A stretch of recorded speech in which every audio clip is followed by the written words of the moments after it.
Hello, everyone. The past couple of years in the financial markets have truly surprised a lot of investors and analysts. Toward the end of 2022, many experts predicted an impending collapse, a major recession in the United States, a global downturn, and stock markets spiraling downward. Yet, instead of a crash, we witnessed a strong bull run. Throughout 2023 and into early 2024, U.S. markets showed impressive gains, with the S&P 500 up around 30% and the Nasdaq around 35%. Some individual stocks even soared by hundreds or thousands of percentage points, all in dollar terms. For those who bought in at the lows, it was nothing short of a spectacular year. Now, the big question is, will this continue? If you currently hold stocks in American markets, what should you do next? If you haven't invested yet, is now the time to jump in? As we approach 2025, it's worth considering the outlook. Of course, no one can predict the future with certainty, and there are still plenty of pessimistic scenarios being discussed. But the political shifts we've seen, especially Trump's return to the White House, have changed some expectations. A few months back, I might have leaned more cautious, but now I'm looking at the landscape with a bit more optimism. Let's talk about what might happen in the U.S. stock market by 2025, and by extension, what that could mean for the crypto markets as well. First, let's acknowledge that 2024 caught many economists off guard. A lot of people expected 2023 to be rough and hoped 2024 might see only a modest recovery. Some believed inflation would surge again, or that a recession was right around the corner. On top of that, there were serious geopolitical concerns, from Russia and Ukraine's ongoing war to unrest in the Middle East, plus tensions between the US and China. Yet, despite all these worries, the American stock market stayed surprisingly resilient. By late 2023 and into 2024, the rally kept broadening, extending beyond just the big tech names like Nvidia and reaching smaller companies as well. If you think back, it wasn't actually so difficult to see some opportunities in late 2022 and early 2023. Stocks had become cheap by historical standards. Price-to-earnings ratios had dropped to levels that made sense for long-term buying, especially if you believed that U.S. inflation was peaking and that rates would eventually come down. That's essentially what happened. As inflation cooled, the Federal Reserve began easing interest rates, money flowed back into equities, and share prices surged. By 2024, most of the major indexes hit or even surpassed some pretty ambitious targets. The reasoning back then was straightforward. Low valuations plus a fading inflation story should push markets higher, and that's exactly what we got. Now, looking ahead to 2025, the odds that this rally continues seem higher than the odds that it doesn't, at least from my perspective. The outcome of the U.S. election played a big role in this shift.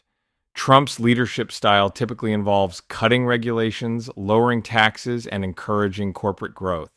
This administration is aiming to reduce government spending and relax regulations, potentially easing concerns about massive budget deficits and inefficient bureaucracy. If these policies gain traction, the U.S. could become more fiscally balanced and investment-friendly. On the geopolitical front, things might also be calmer than previously feared. The turmoil in the Middle East has quieted down compared to expectations, and the Russia-Ukraine conflict, while ongoing, seems less likely to escalate into a global crisis that drags down the markets. U.S.-China relations remain complicated, but both countries rely heavily on each other for trade, which makes a full-scale economic decoupling or any kind of serious armed conflict unlikely. It's not that risks have disappeared, far from it, but none of the major powers seem eager to ignite large-scale instability that would upset global markets. Meanwhile, the role of artificial intelligence continues to grow. In 2023 and 2024, we made substantial gains by investing in companies at the forefront of AI, whether they were chip designers like Nvidia, software providers like Palantir, or tech giants integrating advanced machine learning into their products. The productivity boost from AI is just starting to show, and it's not limited to a few big tech firms anymore. Traditional retailers, Enterprise software providers and even hardware companies are leveraging AI to improve efficiency and profitability. Apple, for instance, is working on integrating AI into its consumer ecosystem. Over the course of 2025, we'll likely see AI applications become more accessible and embedded in daily life, driving both consumer demand and corporate margins higher. Robotics is another frontier. While fully autonomous, humanoid robots might not meaningfully move the economic needle in 2025. We could start seeing the first practical implementations in manufacturing. Investors will pay close attention to how these technologies improve productivity and cost structures. The anticipation of future efficiency gains might support higher valuations as the market looks ahead. Combine these factors: a pro-business administration, potential regulatory rollbacks, a more cautious approach to foreign entanglements, and a wave of productivity from AI and related technologies. This creates a backdrop where equities can stay strong.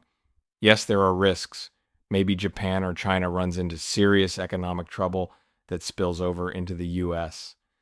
Maybe there's a hidden vulnerability in the American financial system that we haven't spotted yet. No scenario is risk-free. Some skeptics argue that stocks are expensive, and they have a point. The S&P 500's price-to-earnings ratio around 22 times earnings is not cheap by traditional standards. But remember, the index's makeup has changed. More tech and software-heavy companies tend to warrant higher valuations because they have higher margins, strong cash flows, and lower capital intensity. It's not the same market structure we had decades ago. If corporate earnings continue to rise over the next couple of years, as many analysts expect, then what looks expensive today might seem reasonable tomorrow. Wall Street projections often call for steady earnings growth in 2025 and 2026. If those forecasts hold, it wouldn't be shocking to see the S&P 500 pushing into the 6,500-7,000 range. Some even predict 7,500 if AI breakthroughs continue at a rapid pace. Of course, nothing is guaranteed. A spike in inflation could force the Fed to halt rate cuts or even raise them again. Unexpected geopolitical events could surface. A recession could materialize if some underlying weakness emerges. Still, the base case for many investors is that we'll see modest but steady growth as technology and innovation drive new profits. For those looking to invest now, the market isn't as cheap as it was a couple of years ago. If you've been in the market since 2022 or 2023, you've likely enjoyed excellent returns. You might consider taking some profits, rotating into sectors or companies that haven't soared yet, or even setting aside some cash to deploy during any pullbacks. If you're new to the market, rushing in with everything at once might not be the best idea. Gradual, measured investments and maintaining a well-diversified portfolio can help manage volatility. Some investors also use option strategies or inverse ETFs to hedge against sudden drops. In short, while the days of dirt-cheap valuations are gone, there's no hard evidence that we're witnessing a massive bubble about to burst. Risks remain, but so do opportunities. The key is to stay informed, remain flexible, and be prepared for the occasional correction. Markets never move in a straight line, but the long-term trends, productivity gains, technological innovation, and a more business-friendly policy environment could keep equities on an upward path. I hope this video has helped you reflect on your investment strategies and provided some valuable insights. Don't forget to share your thoughts and questions in the comments section. Make sure to subscribe to the channel and turn on notifications so you don't miss out on future videos, where I'll continue to provide market analysis and updates. Until next time, take care, stay informed, and always make thoughtful investment decisions. See you in the next video.